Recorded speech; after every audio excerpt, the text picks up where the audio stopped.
everyone, it's Emma. So today I'm doing my October wrap-up. I didn't read as many books this month as I read last month. I still managed to read 10 books. Some of them were pretty big, and I also, after Crooked Kingdom last month, at the end of last month, I was just a mess and I wasn't ready to read anything for a while. Because I was a mess after Crooked Kingdom and I didn't want to ruin whatever book I read next by still being in the mourning period, the first thing that I read this month was the first Maximum Ride graphic novel, and I loved it. It was so much fun, and it was perfect to read because I didn't need to be all that invested, and I've already read these books. I was still, obsessed with Crooked Kingdom and those characters. So, this was the first thing I read. I really liked it.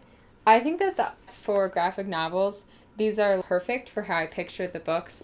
A lot of the characters are exactly how I pictured them. Because I read them when I was young, they're really nostalgic, and it was just really fun to reread this in graphic novel form. And I have the next two, and I'm wanting to read those too. The next two books that I read are probably obvious, and that's The Unbecoming of Mara Dyer and The Evolution of Mara Dyer. I did not read the third book. I started it and got maybe 100 pages in, and I gave up. For reasons that I will fully explain when I do a series overview, because I'm going to do a series overview, I'm really conflicted because, on the one hand, I really enjoyed them, and the first book was super entertaining, and I loved the whole creepy feel of it. On the other hand, I have some issues with things that were romanticized that I didn't like. If you don't know, The Unbecoming of Mara Dyer is a trilogy. We follow this girl, Mara, whose friends recently died in an accident, and the whole time you're not really sure what's going on. Mara isn't sure what's going on, and Mara is a really unreliable narrator, which is one of the things that makes these books really interesting and fun to read. I did enjoy these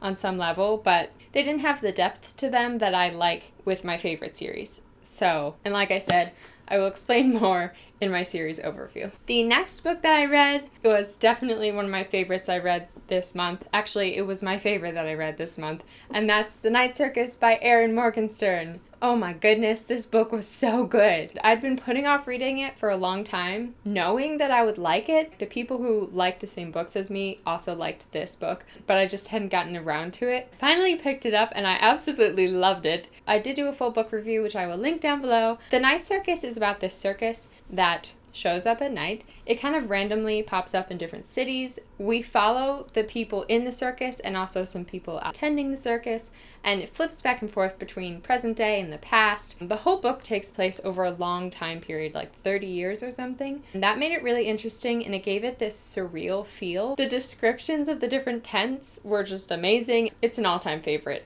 For sure, I will reread this time and time again. It takes place in the 1800s, which I also love books like that, so it was just perfect for me, and I would highly recommend it. You have to go read this book. To cheer myself up, I decided to reread some of my favorite books that I'd been putting off rereading because I like to read new books and I don't like to give in to rereading too much. I was feeling down, so I just decided to read some of my favorite books to cheer me up. The first one that I reread was A Court of Mist and Fury by Sarah J. Maas. This book is amazing. If you haven't read this book, I don't know what you're doing with your life. Everyone is raving about this book. I know that, super hyped books can be off-putting, but I think that you should ignore that and read this book because it's so good. And if you read the first one and you're like, I don't get what everyone's freaking out about, that's because the first one is just and the second one is the one that will blow your brains out. And while rereading it, I decided to do what a lot of people are doing right now and deface it. So I started drawing inside. Oh, it looks pretty on camera. That's cool. I started drawing inside, and I really like it so far. I'm not done. Once I'm done, I'm sure I'll make a video showing you guys. So I did, and it was really fun. Like I said, I'm not done. I haven't done anything to this part, which will probably take the longest. I didn't even give you guys a summary. What is my problem?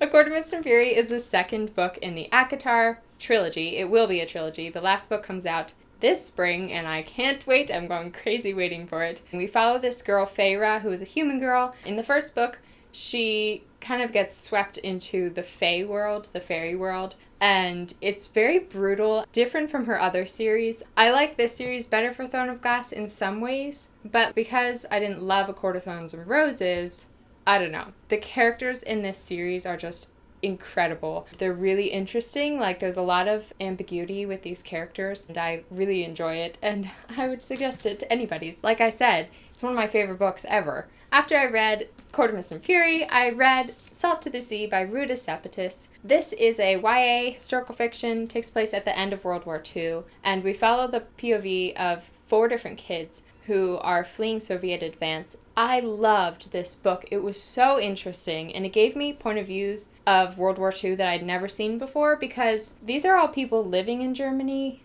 They're not teenagers who are in prisoner of war camps. They're not all German, but we follow 4 different kids who all have different situations. Their paths crossed and their stories interweave, and it's really beautiful. It's about this ship, the Wilhelm Gustloff, that is one of the biggest maritime tragedies in history, and yet no one really talks about it because it happened at the end of World War II. It kind of got lost in the mix of all the tragedy of World War II. So that's also really interesting to me. It's this incredible tragedy that's bigger than the Titanic, and yet I've never even heard about it before reading this book. I can't wait to read more of Ruta Sepetys' books because I know that she has another one that's really popular. I loved the characters. They were so interesting. One of my favorite things is that we follow a young man who is part of Hitler's regime. He's not Nazi youth. We never actually found out exactly what his job is. Following his point of view, first person, was just incredibly haunting. Like, the way that he thought and the way that he was so brainwashed. For a book that takes place in World War II, this was not a really, really heavy read. Like, for a book that contains a lot of violence and tragedy, there was a lot of hope present. If you're like me, if you're really sensitive to that stuff, this is a good one to read. The next book that I read in the month of October was The Princess Saves Herself in This One by Amanda Lovelace. This is a book of poetry. If you're on Tumblr, you've probably seen this because it's all over Tumblr, which is how I found out about it. I really loved this book. It's split into 4 parts. The first one is the princess, and then the damsel, the queen, and you.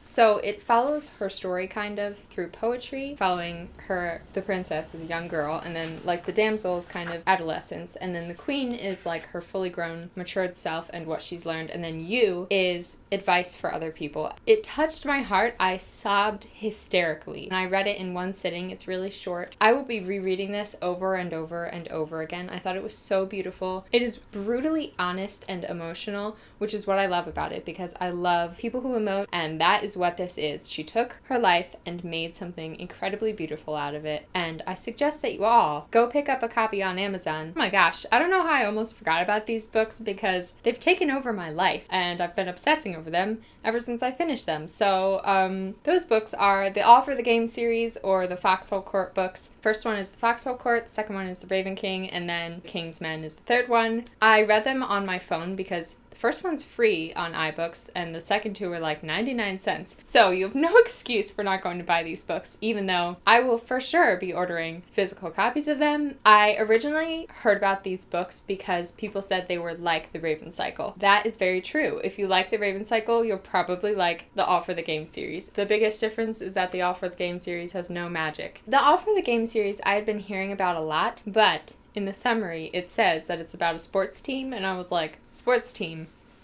I don't care about sports all that much. I don't know if I want to read books about it. If you don't care about sports, it doesn't matter. These books are not really about sports. They're very character driven. In this series, we follow the main character, Neil Jostin. He is recruited for this college sports team. It's an imaginary sport called Exy, and to me, it sounds like a mix of lacrosse and racquetball. Again, I'm going to do a full series review for these books because I have so much to say. These characters just... I can't. There are triggers for almost everything in this series. Violence, drug abuse, alcohol abuse, sexual abuse, rape, self-harming, suicide. I found a Tumblr post with the full list of all of the triggers, so when I make my review, I will link that below the review. There's a lot of really serious issues that are dealt with. The thing about these books, though, is that they handle really serious topics. She doesn't throw them in an exploitive way just to push the storyline along. She does it because this sports team, they're all kind of delinquent kids. This is the reality of their life. In fact, she shows a lot of healing and growth, and that's what I loved about it. There's a big difference between when an author just throws that stuff at you, push the storyline, and when they do it in a thoughtful way. These characters I'm so attached to. Like the main character, Neil, is so interesting and they're all so complex. Obviously, they all come from really hard, difficult backgrounds, but they're all different backgrounds, and seeing how that influenced the way that they interact ever so slowly, starting to understand these characters. It's just so well written, and I can't stress enough that you should read these books. You should go read them. And they're practically free. Like, you can get all 3 books for less than $2. The last book that I read in October is another reread. It's The Raven Boys by Maggie Stiefvater. This series is like my all-time favorite series, probably. I obsess over this series more than Six of Crows. This series, we follow Blue Sergeant and 4 boys who attend this private prep school called Agliumby. I am so in love with these characters. Like, Ronan Lynch is my baby, and I love him to death. Gansey, I love Gansey. I love Blue. I love Adam. I love Noah. I love Henry. I love everyone in this series. Gansey is like the leader of their friend group. He's hunting for this dead Welsh king, Glendower. Blue gets roped into their group and joins their adventure, and it is so much fun, and it's so magical, and it's also a little bit creepy, so I think it's perfect for fall. My favorite thing about these books is just the friendship dynamics and the family dynamic. Blue lives in a household full of women, like her mom and her aunt and her mom's best friends. They all live together, and they're all psychics. The boys' friendship is a beautiful thing. I love seeing male friendships in books. These male friendships are the best. There's magical forests and ghost boys and angry farmers and robotic bees, dead Welsh kings. It's wonderful. I know it's another one that's really overhyped. Try to ignore that hype and just go read it for yourself, because I think that everyone should.